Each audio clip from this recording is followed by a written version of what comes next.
Guys, welcome to my channel. This is Geetanjali. ఈరోజు మీకు చెప్పబోయే topic union and territories.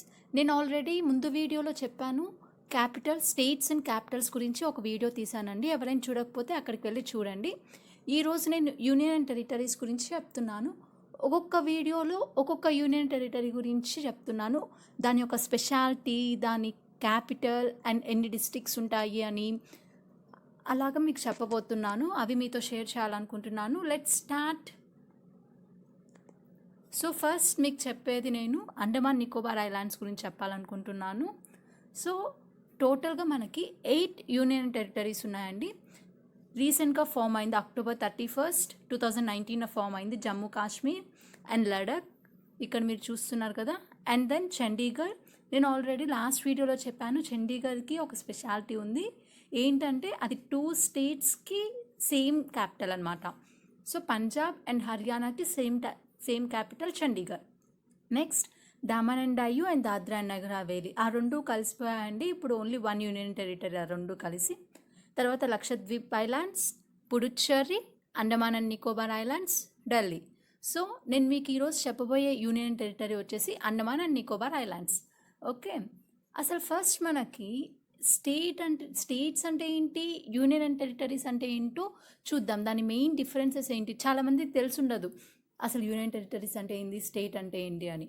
So ఇప్పుడు నేను మీకు డిఫరెన్స్ వచ్చేసి చెప్తున్నాను. State refers to the administrative division which has their own elected government. స్టేట్లో పీపుల్ ద్వారా ఎన్నుకున్న గవర్నమెంట్ అనేది ఉంటుందండి. యూనియన్ అండ్ టెరిటరీస్ దగ్గరికి వచ్చేస్తే union territory is an administrative unit that is control and regulated by the union government. Union government అంటే central government. So central government ద్వారా union and territories అనేవి కంట్రోల్ చేస్తారు. అదే స్టేట్ అయితే ఓన్గా ఎలక్ట్ చేసుకున్న గవర్నమెంట్ అనేది రూల్ చేస్తుంది. సెకండ్ పాయింట్, స్టేట్స్ అనేవి ఫెడరల్ నేచర్ అన్నమాట. అంటే ఫెడరల్ అంటే ఏంటి, సేమ్ పవర్స్ ఉన్నట్టు. సో సెంట్రల్ గవర్నమెంట్కి స్టేట్ గవర్నమెంట్కి సేమ్ పవర్స్ అనే ఉంటాయన్నమాట, లెజిస్లేచర్ మీద, ఎగ్జిక్యూటివ్ మీద. అలానే యూనియన్ టెరిటరీస్కి వచ్చేసరికి అలా కాదండి. ఓన్లీ సెంట్రల్ ఏం చెప్తుందో అదే వినాలి. దానికి సావర్నిటీ అనేది ఉండదు. సావర్నిటీ అంటే పవర్. ఓకే, అది అనేది ఉండదు అనమాట యూనియన్ టెరిటరీస్కి. సో నెక్స్ట్ థర్డ్ పాయింట్ వచ్చేసి the constitutional head of a state is governor of a state. అదే ఇక్కడ ప్రెసిడెంట్ వచ్చేసి కంట్రోల్ చేస్తారు.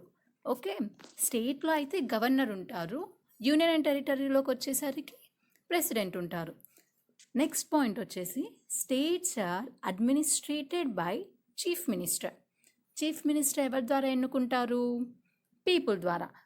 సో స్టేట్ని ఎవరు కంట్రోల్ చేస్తారంటే states are administrated by chief minister, I mean CM. అదే యూనియన్ టెరిటరీస్లో ఎవరు ఎన్నుకుంటారంటే union territories is administrated by administrator. వాళ్ళు ఎలా ఎన్నికవుతారంటే ప్రెసిడెంట్ ద్వారా. ప్రెసిడెంట్ కొంతమందిని సెలెక్ట్ చేస్తారు. సో వాళ్ళు యూనియన్ టెరిటరీస్ని కంట్రోల్ చేస్తారనమాట. అలానే స్టేట్కి ఇంకో point, the area of a state is comparatively large versus union territory is smaller in area. అందరికీ తెలుసు కదండి, స్టేట్స్ అనేవి చాలా లార్జ్ ఏరియాలో ఉంటాయి, యూనియన్ టెరిటరీ అనేది చాలా చిన్న ఏరియాలో ఉంటుంది స్టేట్ని కంపేర్ చేస్తే. ఇప్పుడు మళ్ళీ లాస్ట్ పాయింట్ వచ్చేసి స్టేట్ పొసెస్ అటానమీ. అంటే స్టేట్ అనేది సావరిన్ పవర్ అనమాట. దానికి అదే ఓన్ డెసిషన్స్ అనేవి తీసుకోగలవు కొన్ని విషయాలలో. అదే యూనియన్ టెరిటరీస్కి అస్సలు ఆపర్చునిటీయే లేదండి. It does not possess any autonomy powers. Okay, ఇప్పుడు దాకా మనం స్టేట్ అండ్ టెరిటరీ డిఫరెన్సెస్ చూసేసాము, స్టేట్ అండ్ యూనియన్ టెరిటరీ. ఇప్పుడు మన ఫస్ట్ యూనియన్ టెరిటరీకి వెళ్ళిపోదాము, that is Andaman and Nicobar. చూస్తున్నారు కదా చాలా ఎంత బాగుందో అండమాన్ నికోబార్. టూరిజంకి చాలా అట్రాక్టివ్ ప్లేస్ అండి అండమాన్ నికోబార్. సో ఫస్ట్ అసలు ఈ అండమాన్ నికోబార్ ఎలా ఫామ్ అయిందో చూద్దాము.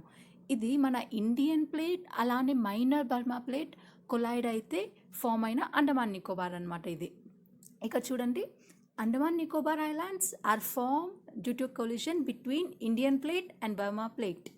ఓకే, నెక్స్ట్ పాయింట్, ఈ అండమాన్ నికోబార్ ఐలాండ్స్లో టోటల్గా 572 ఐలాండ్స్ ఉన్నాయండి. ఈ 572 ఐలాండ్స్ కలిపితేనే మనకు వచ్చేది అండమాన్ అండ్ నికోబార్. ఓకే, దీని యొక్క క్యాపిటల్ పోర్ట్ బ్లెయిర్. ఇక్కడ కనపడుతుంది కదా పోర్ట్ బ్లేయర్ ఎక్కడుందో ఇక్కడ చూస్తున్నారు. నేను ఆల్రెడీ ఇలా గీస్తున్నాను చూడండి. అక్కడ పోర్ట్ బ్లేయర్ అనేది ఉంటుంది. నెక్స్ట్ ఇక్కడ డీటెయిల్డ్గా బ్రీఫ్గా చూద్దాము అండమాన్ స్ట్రక్చర్ ఎలా ఉంటుంది, Andaman and Nicobar structure. So first ఇక్కడ చూస్తే ఇది north Andaman and this is middle Andaman and this is south Andaman. ఈ 3 నార్త్ మిడిల్ సౌత్ కలిపితే వచ్చేది గ్రేట్ అండమాన్ అన్నమాట. తర్వాత మళ్ళీ ఇక్కడ లిటిల్ అండమాన్ ఉంది. ఈ గ్రేట్ అండమాన్కి అండ్ లిటిల్ అండమాన్కి మిడిల్లో ఉండే ప్యాసేజే డంకన్ ప్యాసేజ్. ఇది చాలా ఇంపార్టెంట్ అండి డంకన్ ప్యాసేజ్. ఈ గ్రేట్ అండమాన్కి ఈ లిటిల్ అండమాన్కి ఉండే మిడిల్లో ఉండే గ్యాప్ని డంకన్ ప్యాసేజ్ అంటాము. నెక్స్ట్ కిందకు వచ్చేస్తే మీకు 10 డిగ్రీ ఛానల్ కనపడుతుంది చూస్తున్నానా, అలానే అండమాన్ సీ అని. ఓకే, ఇక్కడ మీరు చూస్తున్నారు కదా 10 డిగ్రీ ఛానల్. అది ఎందుకు వచ్చింది అంటారా, మనకి దీని కిందే ఈక్వేటర్ ఉంటుంది. 0 degrees లాటిట్యూడ్. నేను ఆల్రెడీ సెకండ్ చాప్టర్లో చెప్పాను లాంగిట్యూడ్స్ అండ్ లాటిట్యూడ్స్లో ఈక్వేటర్ అనేది 0 degree లాటిట్యూడ్.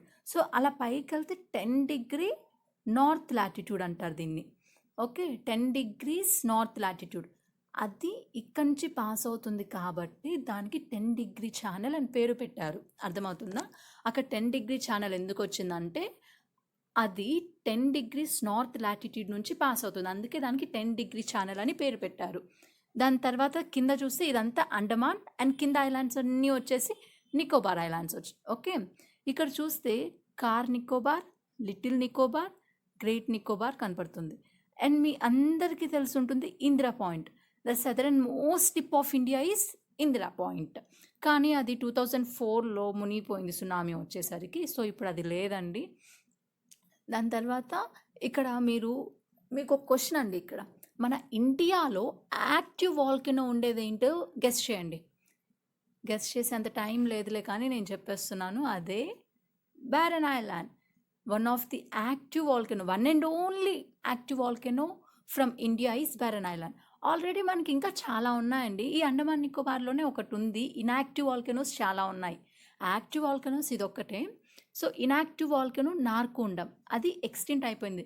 ఎప్పుడు కొన్ని వందల సంవత్సరాల క్రితం నుంచి అసలు అది ఎరప్టే అవ్వటం లేదనమాట. అంటే లావా అనేది బయటికే రావటం లేదు ఆ వాల్కెనో నుంచి. అందుకని మనం దాన్ని ఇన్యాక్టివ్ ఆర్ ఎక్స్టింక్ట్ వాల్కెనో అంటాము. ఓకే, అర్థమైంది కదా total Andaman structure, Andaman and Nicobar structure. మళ్ళీ చెప్తున్నాను చూడండి. గ్రేట్ అండమాన్ అంటే north Andaman, middle Andaman, south Andaman. ఆ మూడింటిని కలిపితే గ్రేట్ అండమాన్ వచ్చింది. దాని కింద ఉండేది లిటిల్ అండమాన్. ఈ రెండింటికి మిడిల్లో ఉండేది డంకన్ ప్యాసేజ్. దాని తర్వాత ఇక్కడ 10 degrees నార్త్ లాటిట్యూడ్ నుంచి పాస్ అవుతుంది కాబట్టి 10 degree ఛానల్ అని పేరు పెట్టారు. ఫస్ట్ అండమాన్ ఉంటుంది, దాని కింద నికోబార్ ఉంటుంది. సో ఇది నికోబార్ ఐలాండ్స్, ఇవి అండమాన్ ఐలాండ్స్. ఓకే, ఇక్కడ నేను మీకు ఆల్రెడీ చెప్పాను కదా అండమాన్ అండ్ నికోబార్ ఐలాండ్స్లో 3 districts ఉన్నాయండి. అందులో north and middle Andaman, south Andaman, Nicobar. ఇక్కడ ఆల్రెడీ చెప్పాను కదా. కాకపోతే ఈ రెండు ఒక district, north Andaman, middle Andaman and south Andaman ఒక డిస్టిక్, ఈ నికోబార్ అంతా ఒక డిస్టిక్ అనమాట. ఓకే, నెక్స్ట్ వచ్చేసి Indira point is the name of the southern most tip of India. ఇక్కడ చూపించాను కదా ఇందిరా పాయింట్, కానీ ఇప్పుడు అది లేదు. ఆ పాయింట్ అనేది అంటే ఇందిరా పాయింట్ అని ఎందుకు పెట్టారంటే ఇందిరాగాంధీ కోసం పెట్టారనమాట. నెక్స్ట్ వచ్చేసి దానికి నార్మల్గా ఉండే పేరు వచ్చేసి Parsons or Pygmalion point. I'm sorry, అది రాంగ్గా స్పెల్ చేసునింటే. ఓకే, ఇందిరా పాయింట్కి మరో పేరు వచ్చేసి పార్సన్స్. నెక్స్ట్ ఇంకోటి ఆల్రెడీ మీకు చెప్పాను, it's submerged under water during 2004 tsunami. ఈ ఇందిరా పాయింట్ అనేది సబ్మర్జ్ అయిపోయింది సునామీ రావడం వల్ల 2004లో. Next the most interesting is tourism. Tourism is an backbone of Andaman. అసలు ఈ అండమాన్లో రెవెన్యూ ఎలా వస్తుంది అనుకుంటున్నారా? మెయిన్ టూరిజమే అండి. ఈ టూరిజం ద్వారానే వాళ్ళు బాగా సంపాదిస్తున్నారనమాట ఈ అండమాన్ గవర్నమెంట్ వాళ్ళు. ఇక్కడ ఈ అండమాన్ నికోబార్ ఐలాండ్స్లో 9 నేషనల్ పార్క్స్ అండ్ 96 sanctuaries ఉన్నాయంట చూడండి. సో ఇది చాలా మంచి టూరిస్ట్ స్పాట్స్. మనం ఎక్కడెక్కడికో వెళ్ళబడలేదండి, వేరే కంట్రీస్కి వెళ్ళి చూడాల్సిన అవసరం లేదు. మన ఇండియానే మొత్తం చూస్తే చాలు, హోల్ వరల్డ్ని చూసినట్టు ఉంటుంది. సో నెక్స్ట్ మీకు ఆల్రెడీ చెప్పాను కదండి డంకన్ ప్యాసేజ్ గురించి. South Andaman and little Andaman మిడిల్‌లో డంకన్ ప్యాసేజ్ ఉంటుందని. సో, మళ్ళీ 10 డిగ్రీస్ ఛానల్ కూడా చెప్పాను. 10 డిగ్రీస్ లాటిట్యూడ్ నార్త్ నుంచి పాస్ అయ్యేది కాబట్టి 10 డిగ్రీస్ ఛానల్ అని పేరు పెట్టారు. ఇది లిటిల్ అండమాన్ అని. లిటిల్ అండమాన్‌కి, సౌత్ అండమాన్‌కి మిడిల్‌లో ఉంది Duncan passage. And Duncan passage is located between south Andaman and little Andaman. And మళ్ళీ మీకు ఓ విషయం చెప్పాలి. ఏదైతే 2 లార్జ్ వాటర్ బాడీస్‌ని కనెక్ట్ చేస్తూ వెళ్ళేదాన్ని మనము స్ట్రైట్ అంటాము. ఓకే. ఈ డంకన్ ప్యాసేజ్ కూడా సేమ్ అలానే అండి. సో, ఇటుపక్క లార్జ్ వాటర్ బాడీ, ఇటుపక్క లార్జ్ వాటర్ బాడీ. ఆ రెండిటిని కనెక్ట్ చేస్తుంది కాబట్టి దీన్ని స్ట్రైట్ అంటాము. సో, ఇక్కడ మన ఇండియాకు కూడా పాక్ స్ట్రైట్ అనేది ఉందండి. అది బే ఆఫ్ బెంగాల్‌ని అలానే ఇండియన్ ఓషన్‌ని 2 లార్జ్ బాడీస్ మన ఇండియాకి, శ్రీలంకకి మిడిల్‌లో సన్నగా ఆ 2 వాటర్ బాడీస్‌ని కనెక్ట్ చేస్తూ ఉంటుంది. అదే పాక్ స్ట్రైట్. నెక్స్ట్ పార్లమెంట్‌కొచ్చేద్దాం. Andaman and Nicobar island is a union and territory with a single parliamentary constituency. Okay. ఇదండి అండమాన్ అండ్ నికోబార్ గురించి. నేను బ్రీఫ్‌గా, డీటెయిల్‌గా చెప్పాను అనుకుంటున్నాను. సో, మళ్ళీ మీకు బ్యాక్ నుంచి అన్ని పిక్స్ చూపిస్తున్నాను చూడండి. వ్యూ అయితే చాలా బాగుంది కదండి అండమాన్ నికోబార్ ఐలాండ్స్‌ది.